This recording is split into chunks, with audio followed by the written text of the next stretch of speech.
மீனராசி கடவுள் சொல்லும் தீர்ப்பு, இது ரெண்டுத்துக்கும் என்ன சம்பந்தம்? எல்லா ராசிக்காரர்களுக்கும் மனிதனா பிறந்தா 12 ராசிக்குள்ளதான் வரணும். இதுல எந்த ராசிக்காரர்களாக இருந்தாலும் ஒரு மனிதனுக்கு சில விஷயங்கள் நடக்கும். மீனத்துக்கு அபூர்வங்கள் அப்படிங்கிறது வாழ்க்கையில சகஜமா நடக்கும். அந்த இடமே ஒரு அபூர்வமான இடம். சுக்கிரன் உச்சம் பெறக்கூடிய வீடு.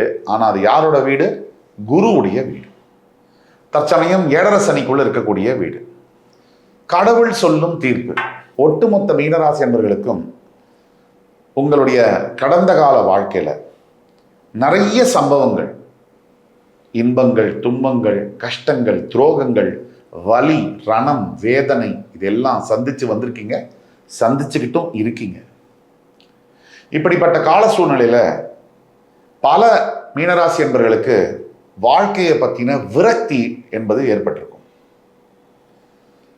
எந்த ஒரு மனிதனுடைய வாழ்க்கையிலும் மிகப்பெரிய சவால்கள் வரக்கூடிய அந்த நேரத்தில், மிகப்பெரிய துன்பங்கள், கஷ்டங்கள் வரக்கூடிய அந்த நேரத்தில், மிகப்பெரிய துரோகங்கள் சந்திக்கக்கூடிய நேரத்தில், இதோட வாழ்க்கை முடிஞ்சுது அப்படின்னு கைவிடுறாங்க இல்லையா, அந்த புள்ளியிலேருந்து ஒரு 10 அடி நகர்ந்தால் வாழ்க்கை ஜெயிச்சிருவாங்க. யாரும் அந்த extra mile, they are not ready to walk that extra mile. அந்த தொலை தூரம் போனவங்களுக்கு அந்த கொஞ்ச தூரம் போறதுக்கு இஷ்டம் இல்லை. இதனால தான் தோல்வியாளர்களாகவும் வெற்றியாளர்களாகவும் 2 பகுதியாக மனிதர்கள் பிரிந்திருக்கிறாங்க. யார் ஒருவரும் வாழ்க்கையில் ஜெயிக்கணும்னா இந்த உச்சகட்ட துன்பம், இதுக்கு மேல எதுவும் இல்லை அப்படிங்கிற அந்த இடத்துலேருந்து ஒரு 10 அடி தள்ளி இன்னும் கொஞ்ச தூரம் பயணிக்கணும் வாழ்க்கையில். அப்படி பயணிக்கும் போது வெற்றி அப்படிங்கிற அந்த விக்டரிய கேட் ஓப்பன் ஆகுது. ஆனால் பல பேருக்கு அதில் நம்பிக்கை இல்லை. நெகட்டிவிட்டி, நம்ம மனசில் இருக்கக்கூடிய ஆழமான நெகட்டிவிட்டி. ஒரு அஸ்ட்ராலஜர்கிட்டே வராங்க, வந்து அவங்க மனசில் என்ன கேட்கணும்னு முடிவு பண்ணிட்டு தான் எங்கள்கிட்ட வராங்க. அந்த வார்த்தை அஸ்ட்ராலஜர் வாயிலிருந்து வரலைன்னா அந்த அஸ்ட்ராலஜர் போய், அஸ்ட்ராலஜி தப்பு, கடவுள் இல்லை. என் மனசில் நான் ஒன்று நினைப்பேன், ஒரு ஜோதிடர்கிட்ட நான் போவேன், அந்த ஜோதிடர் என் மனசில் என்ன இருக்குங்கிறது அப்படியே சொல்லணும். அப்படிங்கிறது அஸ்ட்ராலஜியே அல்ல, அது தவறான அணுகுமுறை. அதாவது மாறி மாறி சம்பவங்கள் மீனராசி அன்பர்களுடைய வாழ்க்கையில் வந்தாலும், நிறைய வெற்றிகள் தோல்விகள் மாறி மாறி வந்தாலும், கடைசியா உங்களுடைய வாழ்க்கையில எது நடக்குமோ அதுதான் தீர்ப்புன்னு சொல்றோம். ஒரு கோர்ட்ல ஒரு கேஸ் நடக்குது, பல ஹியரிங் நடக்குது, ஏத்தம் இறக்கம், எதிர்கட்சி, ஆளுங்கட்சி, அப்புறம் பெட்டிஷனர், ரெஸ்பாண்டன்ட், குற்றம் சாட்டப்பட்டவர், அதை குற்றம் இல்லைன்னு வாதாடக்கூடியவர், இதெல்லாம் ஹியரிங் மாதிரி ஹியரிங் நிறைய அதோடைய வாய்தாலாம் போய் கடைசியா ஒரு தீர்ப்பு வருதுல, அந்த தீர்ப்பு தான் முக்கியம். அப்படி வாழ்க்கையில கடவுள் சொல்லக்கூடிய தீர்ப்பு என்ன? மீனராசிக்கு நீங்க இது நாள் வரைக்கும் பட்ட கஷ்டத்துக்கெல்லாம் விடிவு காலம் இருக்கா? அந்த தீர்ப்பு வருமா? இல்ல தவறான தீர்ப்பா? நான் இதுக்கு முன்னாடி நடந்த எல்லாமே தப்பா? தீர்ப்பை வச்சுதான் நல்லது நடந்தால் நல்ல தீர்ப்புனா இதுக்கு முன்னாடி நடந்ததெல்லாம் கரெக்டு, கெட்ட தீர்ப்பு அப்படின்னா இதுக்கு முன்னாடி எது நடந்திருந்தாலும் அதெல்லாம் தப்பு. இது இப்படிதான் நம்ம வாழ்க்கையை அணுகிறோம். அப்படி மீனராசிக்காரர்களுக்கு கடவுள் சொல்லும் தீர்ப்பு என்ன இந்த வீடியோவில் பார்க்க போகிறோம். இதுக்கு அறிமுகம் இப்போ நம்ம பார்த்தோம். ஏன் எனக்கு இப்படி நடக்குது, எனக்கு மட்டும் ஏன் இப்படி நடக்குது? இதுதான் மீனராசி ஜென்ம சனியில் வாடிக்கொண்டிருக்கக்கூடிய எல்லா மீனராசிக்காரர்களுக்கும். அதாவதுங்க, கதறி அழலை, அவ்வளோதான். மனசுக்குள்ள அப்படியே நொந்து போயிருக்காங்க, அப்படியே உடஞ்சி போய் சில்லு சில்லாகி ஹலோன்னா அழுதுருவாங்க. அப்படிதான் மீனராசி அன்பர்கள் இருக்காங்க. இப்போ எனக்கு ஏன் இப்படி நடக்குதுங்கிற கேள்விதான் எல்லா மீனராசி நேயர்களுடைய மனசுலையும் போயிட்டு இருக்கு. இது இந்த வீடியோவுடைய ஒரு பகுதி. அதுக்கான பதிலை நம்ம தேடுவோம். அதே மாதிரி என்னுடைய வாழ்க்கை பாதை எதை நோக்கி பயணிக்கிறது, 3ஆம் பகுதியில். 4ஆம் பகுதியில் நான் என்ன செஞ்சா எனக்கு நல்லது நடக்கும். இது 5ஆவது பகுதியில் கடவுள் எனக்கு என்ன செய்வார், நான் செய்கிறேன் என்ன செய்யணும், ஆனால் கடவுள் எனக்கு என்ன செய்ய போறாரு, என்ன தீர்ப்பு தர போறாரு, அதுக்கு பிறகு முடிவுரை. இப்படிதான் இந்த வீடியோ தொகுத்து வழங்குறோம். வாங்க. முக்கியமான ஒரு கேள்வி, மீனராசி அன்பர்கள் எல்லாருடைய மனசுலேயும் முக்கியமான கேள்வி, எனக்கு ஏன் இது நடக்குது, எனக்கு ஏன் இப்படி நடக்குது, நான் என்ன தப்பு செஞ்சேன்? தப்பு செஞ்சாதான் நமக்கு கெடுதல் நடக்கணும், நல்லது செஞ்சா நமக்கு நல்லது நடக்கணும் அப்படிங்கிற தவறான மித் நம்பிக்கை நம்ம எல்லோருடைய மனசுலையும் ஊர்ந்து கிடக்கு. கண்டிப்பா கிடையாது. நம்ம நல்லது செஞ்சா நமக்கு நல்லது நடக்கும், நமக்கு கெட்டது செஞ்சா நமக்கு கெட்டது நடக்கும் அப்படிங்கிறது கிடையாது.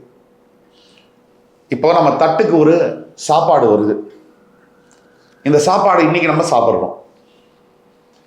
ஆனா அந்த அரிசி இன்னைக்கு விதைச்சதா, இல்ல அந்த குழம்பு பொரியல் கறி எல்லாம் இன்னைக்கு விதைச்சதா? என்னைக்கோ மாச கணக்குக்கு முன்னாடி அந்த காய்கறி விதைக்கப்பட்டது, அரிசி விதைக்கப்பட்டது, இன்னைக்கு வந்து நம்ம பிளேட்ல வந்து நம்ம சாப்பிட்றோம். அப்படிதான் நம்ம செய்யற கர்மாவும்.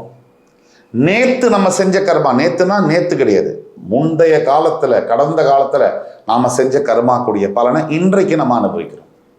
இன்னைக்கு நம்ம என்ன செய்யறோமோ அதோடைய கர்மாவை நாளைக்கு நம்ம அனுபவிப்போம். நாளைக்குனா எதிர்காலத்துல. ஆக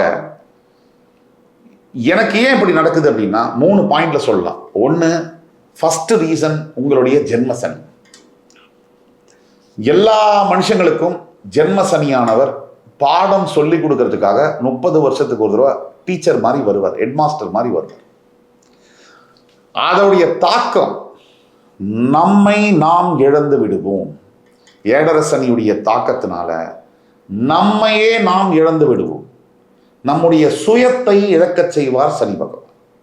நம்ம செய்த கர்மாவின் அடிப்படையில், நல்ல கர்மா கெட்ட கர்மா, நம்ம என்னென்ன செஞ்சிருக்கோமோ பாவங்கள், தெரிஞ்சு தெரியாம நம்ம செஞ்சது, மற்றவங்க குடியை கெடுத்தது, பொய் சொன்னது, கோள் சொன்னது, அடுத்தவன் சொத்துக்கு ஆசைப்பட்டது, தேவையில்லாத அநாகரிக ரொம்ப ஆபாசமான காயப்படுத்தக்கூடிய சொற்களை தாய் தந்தை மனைவி கணவனை பார்த்து பேசினது, நம்ம மற்றவங்களுக்கு துரோகம் பண்ணது, முதுகுல குத்துனது, இதெல்லாம் சும்மாவா போகும்? நம்மளை தேடி தானே வந்துட்டு இருக்குது. கடந்த காலத்துல நம்ம செய்யறதெல்லாம் இன்னைக்கு நமக்கு தேடி வந்திருக்கு. அதனால தான் சொல்றோம், இன்னைக்கு நல்லதை செய்யுங்க, நல்லதை நினைங்க. இல்லைன்னா எதிர்காலத்திலேயே நம்ம இதே மாதிரி கஷ்டங்களை தான் பட வேண்டியது இருக்கும். அதனால ஏன் எனக்கு இப்படி நடந்ததுன்னா, முதல்ல 7.5 சனி ஜென்ம ராசியில் இருக்கு. சனி மைண்டை வந்து பிடிச்சாச்சு. அப்போ மைண்டு சனியுடைய கண்ட்ரோலுக்கு போயாச்சு. இப்போ சனி என்ன பண்ணுவார்? அவருக்கு என்னென்ன புத்தியில் இருக்கோ, அவருடைய என்னென்ன கர்மா, நம்ம கர்மாவுக்கு ஏற்றபடி அவருடைய தண்டனைகள்லாம் என்னவோ அதை தான் செய்வார். நாமே நமக்கு எதிரியாக மாறுறோம், அதனால இந்த கஷ்டங்கள். நாமே நம்ம செய்த கர்மாவை மறுக்கிறோம், அக்செப்ட் பண்ணிக்க மாட்டேங்கிறோம், அதனால நமக்கு இந்த கஷ்டங்கள். நாமே இப்போவாது நல்லது செய்யணுங்கிற எண்ணம் நமக்கு வரமாட்டேங்குது, அதனால இந்த கஷ்டங்கள். கஷ்டத்தை தாங்கணும். Accept the pain is the key to happiness. வலியை யாரு பொறுக்கிறானோ அவனே நிரந்தரமான அமைதியை தேடுகிறான், அடைகிறான் என்பது உண்மை. அதனால இது ஒரு பாயிண்ட். 2வது பாயிண்ட், எனக்கே இந்த கஷ்டங்கள் ஏன்னா, நான் கடந்த காலத்துல என் அளவு எதுவோ அதுக்கு மேல நான் ஆசைப்படுறேன். ஆசைப்படுறது தப்பு இல்லை, பெரிய அளவில் ஆசைப்படணும். ஆனால் அந்த ஆசையை செயல் வடிவத்தில் கொண்டு வரணும். நான் செயலை பண்ணாம ஆசையை மட்டும் வச்சுட்டு இருந்தா அந்த ஆசை நினைவே ஆகாது, கனவா மட்டும்தான் ஆகும். இது 2வது தப்பு. 3வது, என் வாயிலிருந்து வந்த வார்த்தைகள், எண்ணத்திலிருந்து வார்த்தைகள் சொற்களாக மாறி வருகிறது. என் வாயிலிருந்து வந்த வார்த்தைகள், அதனால இவ்வளவு கஷ்டம். எனக்கு நான் பேசுனது கரெக்டு, ஆனா என் எதிர்க்கிறவனுக்கு நான் பேசுனது கரெக்டா, அவனுக்கு எந்த வழியை கொடுத்துருக்கு, அதனால நாம் படுற கஷ்டங்கள். இன்னைக்கு நாம எந்த தப்பு செஞ்சாலுமேங்க, இதை பார்த்து கொண்டிருக்கக்கூடிய மீனராசி என்பவர்கள், நாம என்ன வேணா தப்பு பண்ணிக்கலாம், அதெல்லாம் நம்ம ஒத்துப்போமா? நம்ம இன்னைக்கு ஒத்துப்போமா, நேற்றுக்கு ஒத்துப்போமா, நாளைக்கு ஒத்துப்போமா? நாம செஞ்ச தப்பை நம்ம ஒத்துக்க போறதே இல்லை. இது ஒரு பக்கம் இருக்க, நம்ம நல்லது தானே செஞ்சோம், அதுக்கு ஏன் கெடுதல்? நீ நல்லது செஞ்சதுக்கான பலன்கள் எதிர்காலத்துல வரும். உடனே உடனே வராது. இது இன்ஸ்டன்ட் காஃபி அல்ல, புரியுதா? இது இன்றைக்கு விதைத்தால் சில மாதங்களுக்கு பிறகு உணவாக மாறும், அப்படிதான் இது. ஆக வாழ்க்கை பாதை எதை நோக்கி பயணிக்கிறது? 3 பாயிண்ட்ல பேசுறோம். முதல்ல என் வாழ்க்கை பாதை மீனராசிக்கு இப்போ உச்சபட்ச சேலஞ்சஸ், கஷ்டங்கள், சவால்கள், உச்சபட்ச துரோகங்கள், உச்சபட்ச கடன் பிரச்சனை, அவமானம், அசிங்கம், இதை நோக்கி தான் இப்ப போகுது. இது சரியாகுமானா ஒரு 1.5 வருஷம் கழிச்சு, 2 வருஷம் கழிச்சு இந்த நிலைமை அப்படியே மாறும். இன்னைக்கு நீங்க பட்ட கஷ்டத்துக்கெல்லாம் பதில் ராஜமகுடம் என்பது சூடப்படும். ஒரு தங்கம் செய்கிறோம்ல நகையா, அதையும் கூட ஒரு 50 டிகிரியில சூடுல பத்த வச்சு அதுக்கு பிறகு ஒரு -40 டிகிரி குளிர்ல தண்ணியில முக்கி தான் அது நகையா வளைச்சி செய்ய முடியும். அப்படிதான் வெறும் தங்கம் நகையா மாறணும்னா எத்தனை சூடு, எத்தனை குளிர், இதை தாண்டினா தான் மாற முடியும். நம்மளும் அப்படிதான் வாழ்க்கையில நம்ம ஒரு மிகப்பெரிய லெவலுக்கு வரணும், நம்ம சாதிக்கணும், சாதனைகள் புரியணும் அப்படின்னா நம்ம பக்குவப்படணும். அந்த பக்குவப்படுற அந்த ப்ராசஸ்ல தான் இப்ப நம்ம இருக்கோம். இதுதாங்க உண்மை. ஆக வாழ்க்கை பாதை எனக்கு பாடங்களை புகட்ட காத்து கொண்டிருக்கிறது. நான் கற்றுக்கொள்ள என் மனதை திறந்திருக்க வேண்டும், புத்தியை திறந்து வைக்க வேண்டும். 2வது, வாழ்க்கை பாதை எதை நோக்கி செல்கிறது? பாடம் படித்த பிறகு, பரீட்சை எழுதின பிறகு அதோட ரிசல்ட் சக்சஸ்ஃபுல்லாக தான் வரப்போகுது. இப்போ இருக்கிற நிலைமையை விட இன்னும் பல நிலைமை எதிர்காலத்தில் பெரிய அளவில் நான் வரதுக்கான பயிற்சி முகாமில் தான் நான் இன்னைக்கு இருக்கேன். இதுதான் நோக்கி வாழ்க்கை போகுது. வாழ்க்கை பயணம் எதை நோக்கி போகிறது? யார் யார் என்னென்ன, என் சுற்றி இருக்கிறவங்களாம் யார் யார், எது உண்மை, எது பொய், எது துரோகம், யார் நண்பன், எவன் எதிரி, அப்படியே வெட்ட வெளிச்சமா படம் போட்டு காமிக்க தான் வருது. உண்மையான கணவனா நீ, உண்மையான மனைவியா நீ, உண்மையான தாய் தந்தையா, உண்மையான சகோதர சகோதரியா, உண்மையான கொலீக்ஸா, கூட வேலை செய்யறவங்களா, எல்லாத்தையும் படம் போட்டு காமிக்க வருது. இந்த 3 தான், இந்த 3 விஷயத்தை நோக்கி தான் வாழ்க்கை பயணம் நகர்ந்து கொண்டிருக்கிறது. என்ன செஞ்சா எனக்கு நல்லது நடக்கும்? இந்த கேள்வி எல்லார் மனசுலையும் இருக்கு. முதல்ல மீனராசி என்பர்கள் செய்ய வேண்டியது, இப்ப என்ன நடக்குதோ உங்க வாழ்க்கையில அத தெய்வத்துடைய தீர்ப்புன்னு நினைச்சு மனசுல ஏத்துக்கணும் ஃபர்ஸ்ட். 2வது, மகாவிஷ்ணு கோவில் உங்க அருகாமையில் எங்க இருக்கோ, வீட்டுக்கு அருகாமையில அந்த கோவிலுக்கு போய் புதன்கிழமை தோறும் தாமரை மலர அந்த பெருமானுக்கு சாத்துங்க. 3வது, வீட்டில் இருந்தபடியே ஒவ்வொரு பௌர்ணமிக்கும் சத்யநாராயண சுவாமிக்கு பூஜை செய்யுங்கள். அது மாலை வேளைகளில் செய்யணும். ஒரு ஐயரை வச்சு சிம்பிளா செய்யுங்க. இந்த 3 விஷயங்களை நீங்க செய்தால் நல்லது நடக்கும். கடவுள் எனக்கு என்ன செய்ய போறார்? நான் இதெல்லாம் செய்யறேன், கடவுள் எனக்கு என்ன செய்வார்? இந்த பாருங்க, கடவுளை பொறுத்த வரைக்கும் மீனராசிக்கு கடவுள் உண்மையை சொன்னா, சத்தியத்தை சொன்னா, இந்த உலகத்துல பிறந்த, இந்த பூமியில பிறந்த பெரிய மகான்கள் உங்க ராசியில பிறந்தவங்க தான்.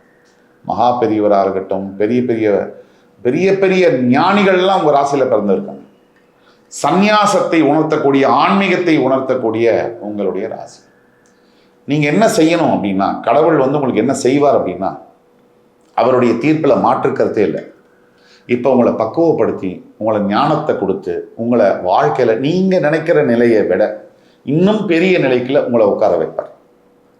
இப்போ உள்ளதை உள்ளபடியே சொன்னா, நானே கூட வாழ்க்கையில ஒரு நிலைக்கு வருவேன்னு நினைச்சே பார்க்கல. நான் நினைச்ச அளவை விட ஆண்டவன் நமக்கு வேற அளவு நினைச்சிருப்பான் போல. நம்மளை இன்னும் நல்ல நிலையில உட்கார வச்சிருக்காரு. இப்படி நமக்கே தெரியாதுங்க. நம்ம அவங்ககிட்ட விட்டுருவோமே. கடவுள் மீனராசி என்பர்களுக்கு சொல்லக்கூடிய தீர்ப்பு, இப்ப இருக்கிற நிலையை விட 10 மடங்கு உயர்வான நிலையில் உங்களை அமர வைக்க போகிறார். இதுதான் தீர்ப்பு. 2வது, கடவுள் உங்களுக்கு நல்லது எது, கெட்டது எதுன்னு காமிக்க போறார். 3வது, கடவுள் சொல்லக்கூடிய தீர்ப்பு உங்களுக்கு என்ன அப்படின்னா, நீ கவலைப்படாத, நான் இருக்கேன் உனக்கு, நீ கவலைப்படாத, கடவுள் உன் பக்கம் இருக்கேன் அப்படின்னு சொல்றாரு. கடவுளே நம்ம பக்கம் இருக்கும் போது அதுக்கு மேல நமக்கு என்ன கவலை?